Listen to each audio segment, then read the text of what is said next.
Yes, amanya nga bulijjo Engineer Peter wamu ne Engineer William okuva no mu Same Blood Construction Company, your number no construction company in Uganda. A study company, a licensed company. Company yavaayo wano online okubanga ebasomesa ng'ebazibula amaaso ng'ebawa update ku bikwatagana n'okuzimba.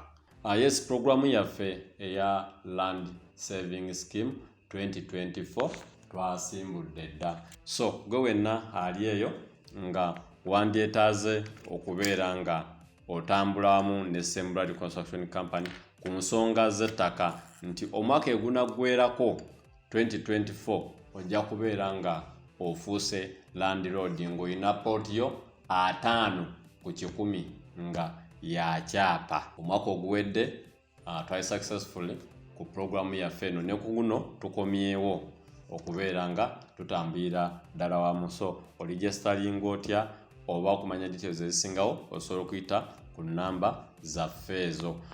Ploti zaffe zino this time around zigenda kubeera za miliyoni 10. Omwaka oguwedde programu yali ku miliyoni 8. Ensonga lwaki ku luno akasente keyongeddemu, mukimanyi bulungi nti ettaka mu Uganda ano currently kyekimu ku byettunzi liri katale baliri ku demand. So manya ebbeeyi buli lukya erinnya.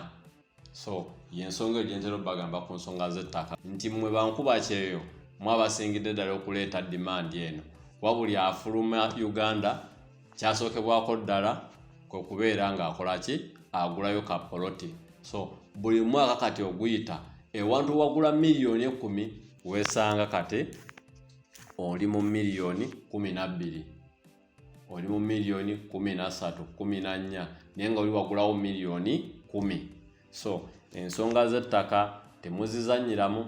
Woba oyina wosobola oteeka akasente oba osobola okugula akataka kali mu makubo matuufu, gula, kuba buli lukedde lirinnya value. So ettaka lyaffe lino ligenda kuba lya miliyoni 10. So kibategeeza buli mwezi ojja kubeera mu mitwalo nga 8 mu 3 8 mu 4. So kati goli waddembe nti oba emyezi 2 nze ndeete lumu kakadde oba bukadde 2 oba omwezi ndeete obukadde 3, as long as nti we tunaatuukira mu December nga sente zaffe ezo ziweddeyo, oba tunaatuukira mu Gwomukaaga nga at least half yazo ozikoze ki, oziwezezza. Gwe wojoyininga mu February, mu March, oba olina okubeera nga oteekayo ne ziri enkadde. Tekiriiko nti ffena tulina tandikira mu January. Okuligesalinga kuli open. So ettaka lyaffe lino ligenda kubeera ku era ku Mityana Road. Yes, mu video yaffe ya leero nkomyewo okuba roofing part, that is ku project yaffe eno eya 4 double rentals. Nabagamba we kijja ku roofing ebintu byewandyetaaze okumanya ennyo, quantity y'amabaati, quantity of iron sheets. Awo we wali point enkulu ennyo wekijja mu quotation zino zetubaleetera ku mutimbagano oba ku mukutu gwaffe kuno. Weetaaga kumanya muwendo gw'amabaati era roughly wali wansi ziba sente mmeka. Toweetaaga kumanya nti ate emisumaali kilo ziri mu mmeka simanasi. Mostly ebiseera ebisinga wano oba weetaaga kumanya quantity y'amabaati kuba ye item ekyasinzeko okubeerako sente ennyingi. N'olw'ensonga eyo project yaffe eno more details ebigikwatako byonna kwebiri ku video ezasooka, video 1, video 2, video 3 kwezirioko. So sigenda kubeera nga ebimu mbiddamu, ojja kukeberako gwe buli kye weebuuza ku project eno ddayo mu video zaffe. Bw'oba tokirabye then come inbox, awo tuba tujja kukuyambako. Naye nga this time around oba in this video katutunulire material agenda okukozesebwa okuroofinga ennyumba zino oba oteekako amabaati ku nnyumba zaffe zino eza rentals. Ziri 4 double rentals, kisenge na ddiiro nga biri self contained.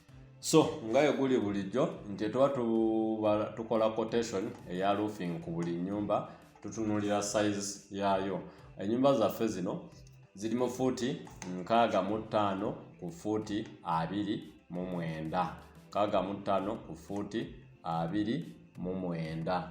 So eyo yensonga emu enkulu wetuba tubala material w'ennyumba wekijja mu roofing. So amabaati nga tukozesezza versatile mu kategula amabaati tulina pieces 100. Ebbaati liri mu mitwalo 73 welityo welitambulira awo.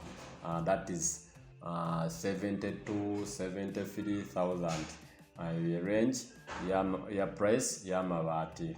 Ridges 30 pieces, fascia board 16 pieces, poles 90 pieces, hoop and fill rows 4x2, 3x2, 4x3 respectively, 210, 352,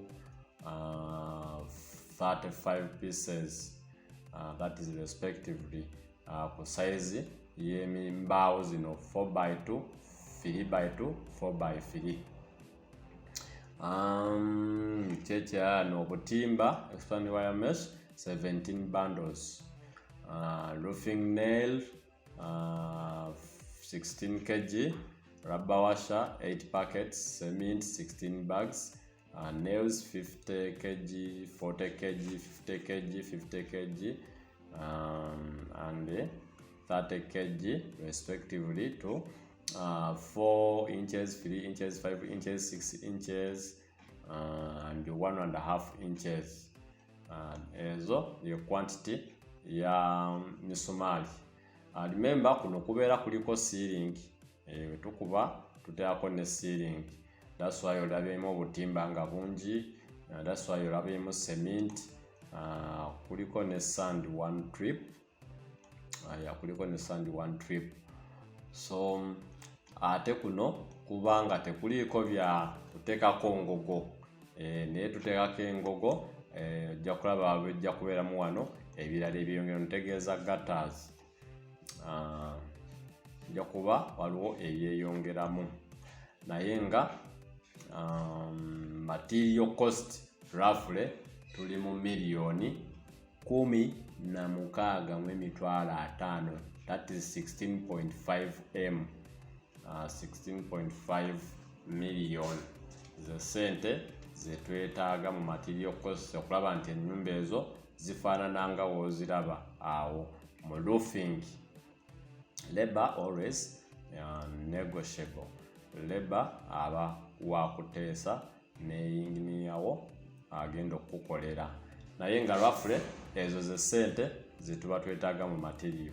So gwali mu research bye ebintu bye wabwetaaga, tobetaaga kumanya kimu ku kimu. Roughly otegedde amabaati pieces gali mu 10,000. Ennyumba gwalina ennyumba fuuti 65 ku 29, amabaati goyagala according ku roofing style nga emugiraba oba design, ge mabaati go bawetaaga ku nnyumba ezo okubeera nga ozikola ki, ozikomerera.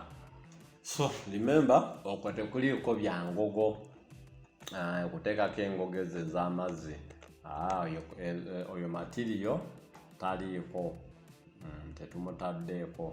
Tetubaze nga tuzikomeredde nga tutaddeeko ngogo oba zigatters. Ndakubamba kumyano Engineer Peter okuva no Blood Construction, your number 1 construction company.